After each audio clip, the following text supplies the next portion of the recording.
শ্ৰীমদ ভাগৱত গীতা হৈছে এনেকুৱা এখন ধৰ্মগ্ৰন্থ যি মানুহক জীয়াই থকাৰ সঠিক পথ দেখুৱায়। গীতাই জীৱনত ধৰ্ম, কৰ্ম আৰু প্ৰেমৰ পাঠ পঢ়ায়। শ্ৰীমদ ভাগৱত গীতাত মানৱ জীৱনৰ প্ৰতিটো সমস্যাৰ সমাধান পোৱা যায় আৰু ই আধুনিক যুগত বিভিন্ন দুখ সমস্যাৰ সৈতে বান্ধ খাই থকা মানুহক সুস্থ কৰ্মশীল জীৱন যাপনৰ প্ৰেৰণা দিয়ে। ভাগৱত গীতা এনে অনুপ্ৰেৰণামূলক বাৰ্তাৰ মহাসাগৰ যি হতাশাগ্ৰস্ত মানুহক আশাৰে ভৰাই তোলে। গীতা হৈছে সম্পূৰ্ণ জীৱন দৰ্শন আৰু যিজনে ইয়াক অনুসৰণ কৰে সেইজনে সকলোতকৈ শ্ৰেষ্ঠ। শ্ৰীমদ ভাগৱত গীতাত ভগৱান শ্ৰীকৃষ্ণই কৈছে যে, হে অৰ্জুন, যিজনে বিশ্বাসৰ সৈতে আৰু দুখৰ পৰা মুক্ত হৈ এই গীতাশাস্ত্ৰ অধ্যয়ন কৰে, শুনে আৰু ধ্যান কৰে, সি সকলো পাপৰ পৰা মুক্ত হৈ মোৰ পৰম ধাম লাভ কৰে। তেওঁ কয়, যিজনে ঘৰতে থাকি প্ৰতিদিন শ্ৰীমদ ভাগৱত গীতা পাঠ কৰে আৰু শুনে, তেওঁৰ ঘৰত কেতিয়াও সংকট নহয়। ভগৱান শ্ৰীকৃষ্ণৰ আশীৰ্বাদ সদায় সেই ঘৰত থাকে আৰু জীৱন সুখ, সম্পদ, সমৃদ্ধি আৰু আনন্দেৰে পাৰ হয়। বন্ধুসকল, আজিৰ এই বিশেষ ভিডিঅ'ত আমি শ্ৰীমদ ভাগৱত গীতাৰ বিষয়ে কথা পাতিম, যি জানিলে আপুনি গীতাৰ প্ৰকৃত অৰ্থ বুজিব পাৰিব। বন্ধুসকল, অসম্পূৰ্ণ জ্ঞান কেতিয়াও কামত নাহে। আমাৰ জীৱন কেৱল ক্ষতিকৰ হৈ পৰে। গতিকে এই গীতাৰ জ্ঞান শেষলৈকে শুনক। আপুনি গীতাৰ এই জ্ঞান প্ৰতিদিন ৰাতিপুৱা আৰু ৰাতি শোৱাৰ আগতে নিশ্চয় শুনক। ই আপোনাৰ চিন্তা আৰু জীৱনত ইতিবাচক পৰিৱৰ্তন নিশ্চয় আনিব। ভগৱান শ্ৰীকৃষ্ণই শ্ৰীমদ ভাগৱত গীতাত কৈছে, হে অৰ্জুন, এই জগত মোৰেই মায়া। এই সংসাৰ মোৰ দ্বাৰাই জন্মিছে। মই ইয়াৰ পালন পোষণ কৰোঁ আৰু মই এই সৃষ্টিৰ ধ্বংস কৰোঁ। মই অতীত, বৰ্তমান আৰু ভৱিষ্যতৰ সকলো প্ৰাণীক মই জানো, কিন্তু বাস্তৱত কোনোৱে মোক চিনি নাপায়।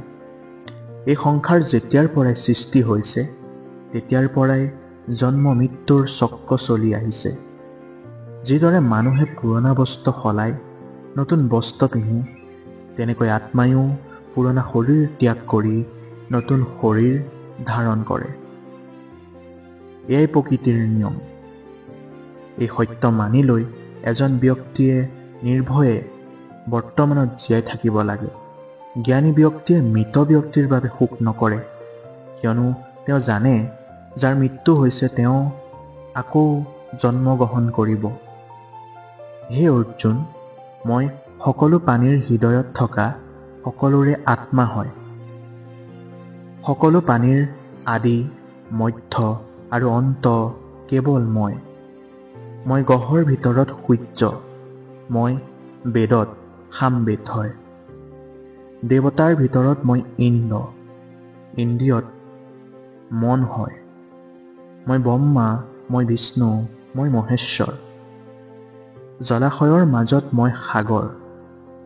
পৰ্বতমালাৰ ভিতৰত মই হিমালয় হয়। এই সমগ্ৰ জগতত তুমি যি দেখা পোৱা সকলোৱে ময়েই হয়।